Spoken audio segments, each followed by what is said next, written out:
பொதுக்கூட்டணியின் பெயர், சின்னம் என்பன பற்றிய இறுதி கலந்துரையாடல் தற்போது இடம்பெற்று வருகின்றது. யானை, அன்னம் மற்றும் மொட்டு என்பன பொது சின்னமாக இருக்கக்கூடாது என பெரும்பாலானவர்கள் கருத்து வெளியிட்டுள்ளார்கள். இதனால் பொது சின்னமாக குதிரை சின்னத்தை தேர்ந்தெடுப்பது குறித்து ஜனாதிபதி ரணில் ஆராய்ந்து வருவதுடன் கப்பல் சின்னத்தை ஏற்குமாறும் ஜனாதிபதியிடம் கோரிக்கை விடுக்கப்பட்டுள்ளது. எனினும் பொருளாதார போரில் வெல்வதற்கு குதிரை போல வேகமாக பயணிக்கக்கூடிய ஒருவரே தேவை என்ற பிரச்சாரம் குதிரை சின்னம் மூலம் முன்னெடுக்கப்பட உள்ளதாக ஐக்கிய தேசிய கட்சி நெருங்கிய வட்டாரங்கள் தெரிவித்துள்ளது. தொடர்ந்தும் வேலைநிறுத்த போராட்டத்தில் ரயில் ஊழியர்கள் ஈடுபட்டால் சேவையிலிருந்து விலகியதை போன்று பணி நீக்கம் செய்யப்படுவார்கள் என போக்குவரத்து மற்றும் நெடுஞ்சாலைகள் அமைச்சர் பந்துல குணவர்த்தன தெரிவித்துள்ளார். கேட்டன் புகையிரத நிலையத்தில் நேற்று இடம்பெற்ற நிகழ்வொன்றில் கலந்து கொண்ட போதே அமைச்சர் இதனை தெரிவித்துள்ளார். இதன்போது அமைச்சர் மேலும் தெரிவிக்கையில், இதற்கு பின்னர் ரயில் வேலை நிறுத்தம் இல்லை. புகையிரத சேவை அத்தியாவசிய சேவை என வர்த்தமானி வெளியிடப்பட்டுள்ளது. ரயில்வே துறை தொடர்பாக ஏதேனும் பிரச்சனைகள் இருந்தால் கலந்துரையாடல் செய்யப்பட வேண்டும். இல்லையில் மக்கள் பாதிக்கப்படும் வகையில் வேலை நிறுத்தத்தில் ஈடுபட்டால் வேலையை கைவிட்டது போல பணியிலிருந்து நீக்கப்படுவார்கள் என அவர் குறிப்பிட்டுள்ளார். மேலும் நாம் அனைவரும் நாட்டின் சட்டங்களை மதிக்க வேண்டும், இல்லையெனில் நாம் பொது சேவை செய்ய முடியாது என அமைச்சர் பந்துல குணவர்த்தன மேலும் குறிப்பிட்டுள்ளார். சரத் பொன்சேகா எதிர்வரும் ஆகஸ்ட் மாதம் முற்பகுதியில் நடைபெறவுள்ள ஊடகவியலாளர் மாநாட்டில் ஜனாதிபதி வேட்பாளராக போட்டியிட உள்ளதான அறிவிப்பை வெளியிட உள்ளதாக அவரது ஆலோசகர் தெரிவித்துள்ளார். பொன்சேகாவின் சிரேஷ்ட ஆலோசகரும் பிரதம மூலோபாய நிபுணருமான ஜகனா கிருஷ்ணகுமார் மற்றும் பொன்சேகாவின் மூலோபாய ஆலோசகர் வெங்கடேஷ் தர்மராய ஆகியோர் இது தொடர்பான உத்தியோக அறிவிப்பு ஆகஸ்ட் 7 மற்றும் 9 தேதிக்கு இடையில் வெளியிடப்படும் என்று தெரிவித்துள்ளார்கள். பொன்சேகா கட்சி சாராத சுயேட்சை வேட்பாளராக போட்டியிடுவார் என அவர்கள் உறுதிப்படுத்தியுள்ளார்கள். பொன்சேகாவுக்கு எம்பிக்கள், முன்னாள் எம்பிக்கள் மற்றும் முக்கிய பிரமுகர்கள் பலரின் ஆதரவை வழங்குவார்கள் என்றும் அவரது ஆலோசகர்கள் தெரிவித்துள்ளார்கள். சொத்து மற்றும் பொறுப்பறிக்கையை சமர்ப்பிக்க தவறிய நாடாளுமன்ற உறுப்பினர்களுக்கு லஞ்சம் மற்றும் ஊழல் விசாரணை ஆணையம் எச்சரிக்கை கடிதம் அனுப்பியுள்ளது. இதன்படி 30 இதுவரை நாடாளுமன்ற உறுப்பினர்கள் தங்கள் சொத்து மற்றும் பொறுப்பறிக்கையை சமர்ப்பிக்கவில்லை என்று நாடாளுமன்ற வட்டாரங்கள் தெரிவித்துள்ளன. சொத்து பொறுப்பறிக்கையை சமர்ப்பிக்க வேண்டிய நாடாளுமன்ற உறுப்பினர்களின் எண்ணிக்கை தொடர்பில் மேற்கொள்ளப்பட்ட விசாரணைகளில் இந்த விடயம் தெரிய வந்துள்ளதாக கூறப்படுகின்றது. சொத்து பொறுப்பு சட்டத்தின்படி ஒவ்வொரு உறுப்பினரும் ஒவ்வொரு ஆண்டும் ஜூன் 30 தேதிக்கு முன் சபாநாயகரிடம் சொத்துக்கள் மற்றும் கடன்கள் குறித்த அறிக்கையை சமர்ப்பிக்க வேண்டும் என தெரிவிக்கப்பட்டுள்ளது. மாணவர்கள் சுதந்திரமாக கல்வி கேட்க வேண்டுமானால் பல்கலைக்கழக முறைமையை மறுசீரமைக்க வேண்டும் என ஜனாதிபதி ரணில் விக்ரமசிங்கே தெரிவித்துள்ளார்.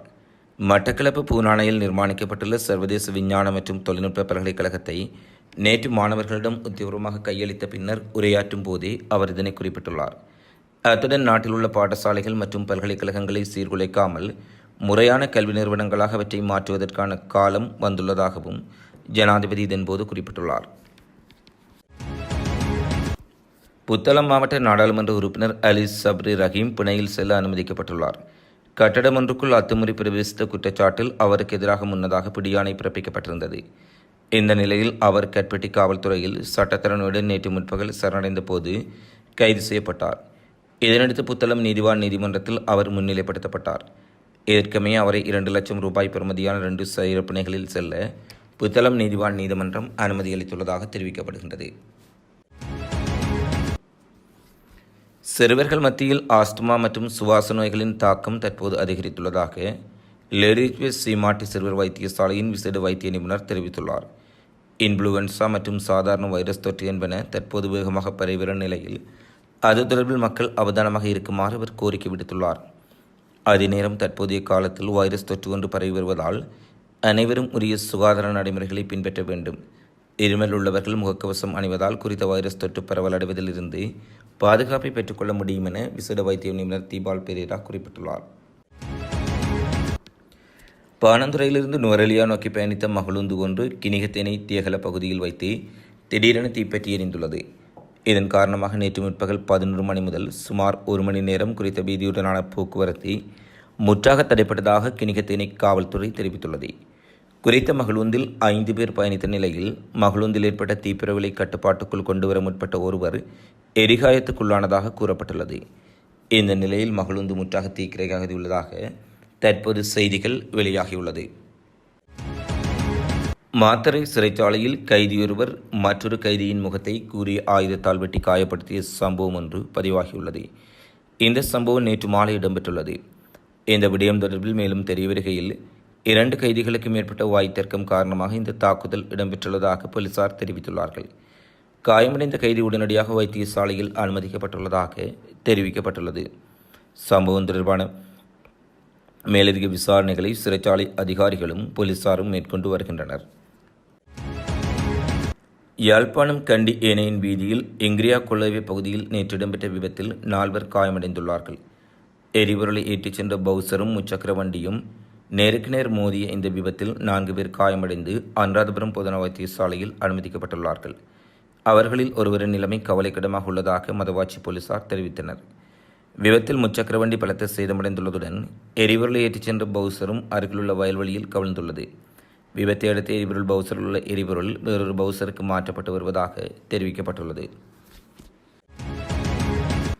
திருகோணமலை தம்பலகாமம் போலீஸ் பிரிவுக்குட்பட்ட கூட்டாம்புலி எனும் பகுதியில் எரிந்த நிலையில் சடலம் ஒன்று மீட்கப்பட்டுள்ளது. குறித்த சடலத்தினை நேற்று மாலை போலீசார் மீட்டுள்ளார்கள். திருகோணமலை அன்புவழிபுரத்தைச் சேர்ந்த 53 வயதான சிவலிங்கம் ஜெயசீலன் என்பவரே இவ்வாறு சடலமாக மீட்கப்பட்டுள்ளார். தம்பலகாமம் போலீசார் தெரிவித்துள்ள மேலதிக அறிக்கையில், விவசாயி ஒருவர் தனது வயலுக்கு சென்ற வேளையில் எரிந்த நிலையில் சடலம் ஒன்று காணப்பட்டதை அடுத்து தம்பலகாமம் போலீசாருக்கு தெரியப்படுத்தியுள்ளார்.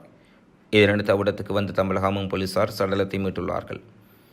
இந்நிலையில் சம்பவம் தொடர்பான மேலதிக விசாரணைகளை தம்பலகாமம் போலீசார் மேற்கொண்டு வருகின்றனர்.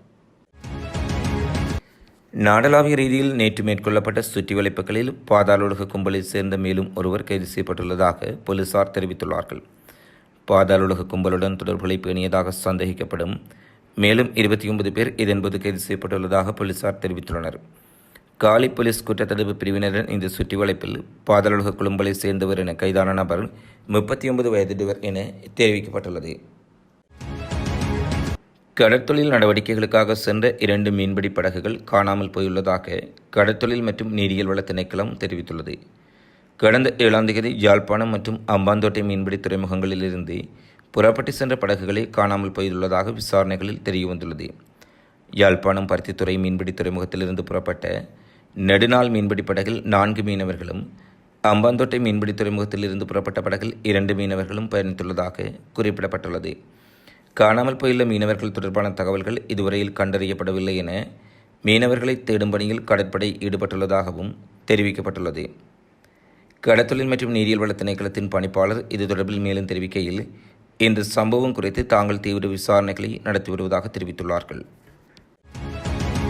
வரும் ஜனாதிபதி தேர்தலில் தமிழ் தரப்பிலிருந்து ஒரு பொது வேட்பாளரை நிறுத்துவதற்கான உடன்படிக்கை ஒன்று எதிர்வரும் திங்கட்கிழமை கச்சாத்திடப்பட உள்ளது. தமிழ் சிவில் சமூகத்தினருக்கும் தமிழ் தேசிய அரசியல் கட்சிகளுக்கும் இடையில் இந்த உடன்படிக்கை யாழ்ப்பாணத்தில் வைத்து கச்சாத்திடப்பட உள்ளது என்று தெரிவிக்கப்பட்டுள்ளது. இந்த நிலையில் இதற்கு பல்வேறு அமைப்புகளும் பல்வேறு கட்சிகளும் ஆதரவு வழங்கியுள்ள நிலையில் இதன் அடுத்த கட்டமாக தமிழ் தேசிய அரசியல் கட்சிகளுக்கும் சிவில் சமூகத்தினருக்கும் இடையில் முதலாவதாக ஒப்பந்தம் ஒன்று கச்சாத்திடப்பட்டுள்ளது. இலங்கையில் போதைப்பொருள் பாவனை காரணமாக ஆண்டுதோறும் சுமார் 40,000 பேர் உயிரிழப்பதாக அதிர்ச்சி தகவல் வெளியாகியுள்ளது. இத்தகவலை ஆபத்தான மருந்துகளின் தேசிய கட்டுப்பாட்டு சபை தெரிவித்துள்ளது. அவர்களில் புகையிலை பாவனையினால் சுமார் 20,000 பேரும், மதுபான பாவனையினால் 18,000 பேரும், மற்ற போதைப்பொருள் பாவனையினால் 2,000 பேரும் உயிரிழப்பதாக தேசிய ஆபத்தான போதைப்பொருள் கட்டுப்பாட்டு சபையின் தலைவர் தெரிவித்துள்ளார்.